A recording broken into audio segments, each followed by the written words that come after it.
Selamat sore teman-teman.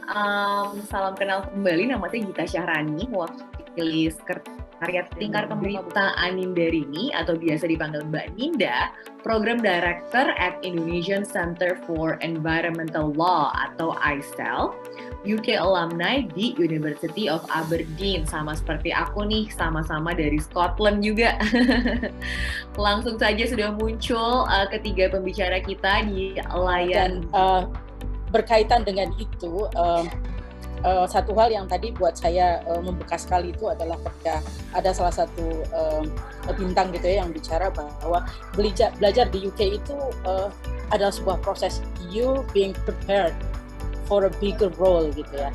Dan dalam kasus saya sebelumnya sudah cukup lama ya, belasan tahun bekerja sebagai jurnalis Kak Gita, dan kemudian terus banyak juga isu sosial di saat itu. Akhirnya saya mendalaminya justru dari segi sosialnya. Jadi studi pertamanya itu justru hubungan internasional.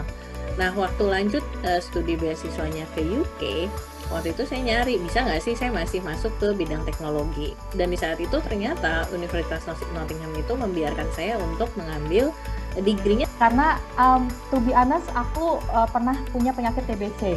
Jadi aku pernah sakit paru-paru dan itu didiagnos karena salah satunya adalah karena pollution. Nah, kemudian dari situ sebenarnya aku kayak aku pengen mempelajari hal ini. Waktu itu masih SMA. Jadi kayak apa gitu. Tapi ternyata again, mungkin nilai matematika aku kurang baik, jadinya aku nggak bisa untuk ngambil IPA saat itu, jurusan IPA-nya waktu kuliah. Akhirnya kalau ditanya kenapa hukum, to be honest kepleset. Tapi terlepas dari itu, ternyata aku menemukan bahwa kalau problem kita saat ini adalah kemacetan yang sangat parah, maka gimana caranya mengatasi kemacetan itu? Apakah kita bikin MRT?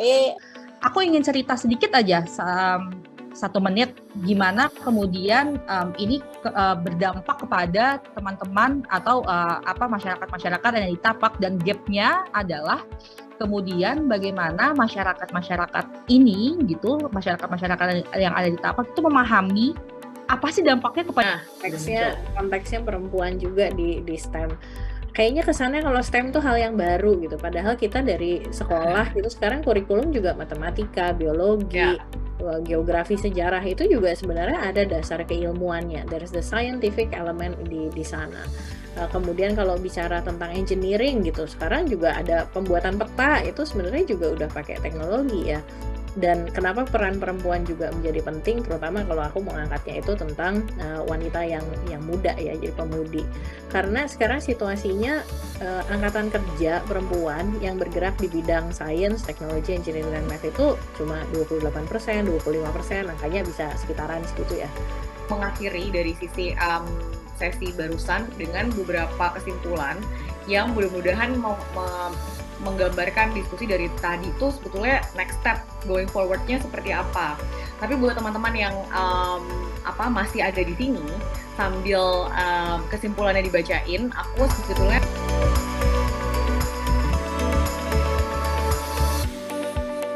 dan semua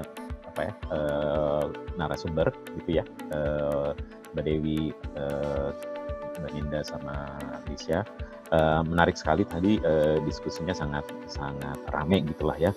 Nah, tadi aku nyambung dari poin yang disampaikan Mbak Dewi tentang memberikan banyak pintu gitu ya, opsi buat anak-anak muda terutama perempuan untuk bisa pursue studi atau karir di bidang STEM. Tapi sebelum itu aku mau ngasih sedikit konteks saja.